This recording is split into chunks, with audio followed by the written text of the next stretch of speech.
Doesn't need much interpretation, does it? Protesters want you out of office. How do you respond to that? Everybody is entitled to their opinion. I have a job to do. We are a country of rules. We are a constitutional democracy and citizens, because we all enjoy the freedom of speech, freedom of thought. Citizens are free to engage in discourse that they want to, but that is what it is. Those are the fruits and signs of a democracy. But this is no ordinary discourse, Mr. President. Over 20 people are dead. 39 are missing through state-driven abductions. And first, they're asking a very simple question. 24 people dead. Your Excellency, do you have blood on your hands? I have no blood on my hands. 19 people, to the record that I have from the security agencies, are dead. Very unfortunate. As a democracy, that should not be part of our conversation. 2.4 billion of property has been destroyed. The Office of the Chief Justice has been burnt. City Hall has been burnt. Parliament has been burnt. That is the situation. We have 19 people dead. Your Excellency. We have 19 people dead. I said 24. You said 19. Let's stay on lives. And number two, Your Excellency, on abductions. Your Excellency, let's stay on lives. There are people who are burying their children, whether they're 19 or 24, and they're watching now, and they want to see how you feel about the deaths. Give us your feeling. And these are real human beings. Don't you feel a sense of responsibility for what is going on in the country? Let me tell you the following. Any life that is lost is something that must bother anybody, beginning with myself. And it is the reason why I have told you that when I came into office, I said three things. Number one, I said there will be no extrajudicial killing in Kenya. That's number one. And I have made sure that there is no extrajudicial killing in Kenya. That's number one. Number two, when I came into office, I said I want an independent police service. And I did sign the necessary instruments so that the police does not need permission, does not need authority, and does not report to the office of the president. The police operational, financial independence, I have made sure that the police don't have to ask me, don't ask anybody.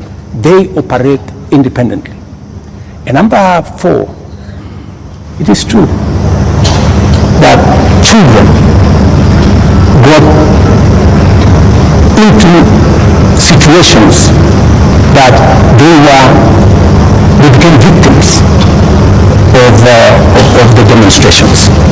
What started to all of us, and I have spoken about it, I have said, the young people who have stepped forward to engage in the political discourse of their country in a peaceful manner, tribeless, are a welcome development in Kenya. That I said. But let me also say the following. These great young people who have stepped forward to prosecute their agenda, the affairs of the country, I am certain that they did not ban Parliament.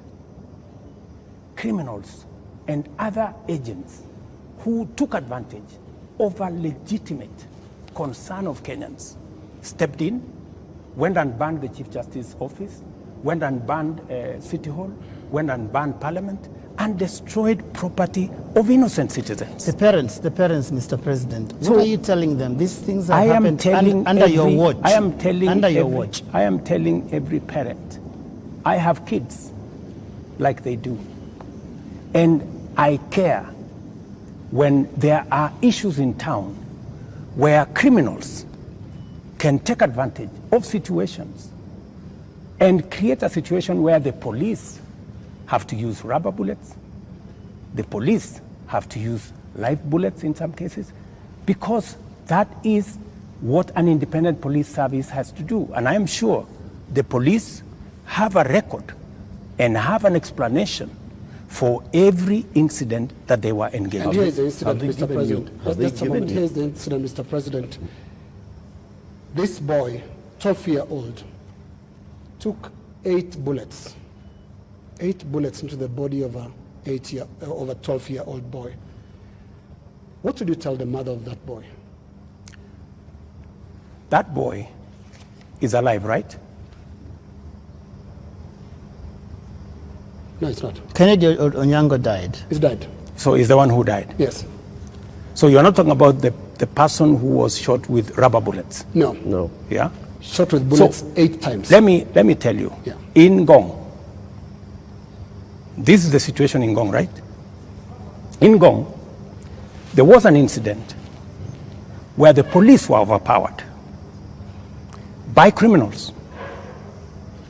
They took a firearm from the police. They used that firearm against people. And one policeman had to shoot this fellow who had hijacked a gun from a policeman so that not to endanger the lives of more citizens. It is among the 3 people. One of the criminals is among the 3 people who was shot by the police after they overpowered the police and took the bullet and took the gun from the police and used it against innocent citizens. I cannot confirm to you that this is not the man that shot the child, but investigations are going on and we will get to the bottom of it. Mr. President, I am telling the mother of this young person that I, as president, will make sure that finally I will give her an explanation of what really happened and make sure that we bring this to a situation where, like her, like myself who have children, she too can be, her child can be accounted for. Mr. President, the Kenya National Commission on Human Rights is the one that has accounted for 24 bodies lying in morgues. And those bodies, the records show that these people either died in hospital and while undergoing treatment for gunshot wounds, or they ended up in the morgue in the last 2 weeks with gunshot wounds. 24. These 24, Mr. President, are you saying that the security agencies have told you that these 24 were criminals, that these 24 were armed, they were posing a danger to the police officers, and that is what necessitated the police to use live bullets on them? Because the circumstances for the police officer to use a live bullet is clear, even in their own code of operations. It is when the life of that police officer is in danger, or when somebody else's life is clearly in danger, and the person who is endangering that person is armed. Were the 24 armed? Did they pose a danger, a direct threat to the police? 2 things. The same Kenya Human Rights Commission, Kenya National Commission. Kenya National Commission. The government agency. Yeah, the government agency. Yes. Told the nation that there was a massacre in Githurai and 20 people were killed in Githurai. Were 20 people killed in Githurai? Really?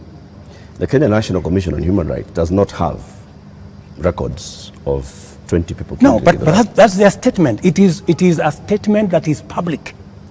You know? So the same Kenya Human Rights, Kenya Commission, Human National Rights, Commission. National Human Rights Commission told the country a blatant fake news falsehood that Are you saying this, a massacre. this 24 is also... Let me, you ask me a question. Allow me to answer. Yes. That's what they told the country. So an organization that can tell the country without verifying that there was a massacre in Githurai. In fact, BBC, on that account, went to investigate in Githurai. And of course, you know, you have read, BBC has said there was no massacre in Githurai. Mr. President, there was one person who was shot by the police. Let me answer. Yep. So, an organization that is as reckless as to say there was a massacre when there was none, now is telling us there are 24, the police are saying 19. We will find out where the numbers are. Okay. But that is the credibility of the organization that you are telling. Mr. President, that may well be. Let me also... My question, just on Mr. that President, issue, just was so that Eric can follow up. The people who died, yeah, that's where I'm coming. were they a danger to the police? That's where I'm coming. Are they the criminals that you're talking about? Let me tell you two things. There will be an investigation on how these 19 Kenyans died. There will be a clarity, an explanation for each and every one of them. I have told you one situation where somebody accosted the police, took over the firearm, started to shoot at people, endangering the lives of many other Kenyans. He was shot by the police.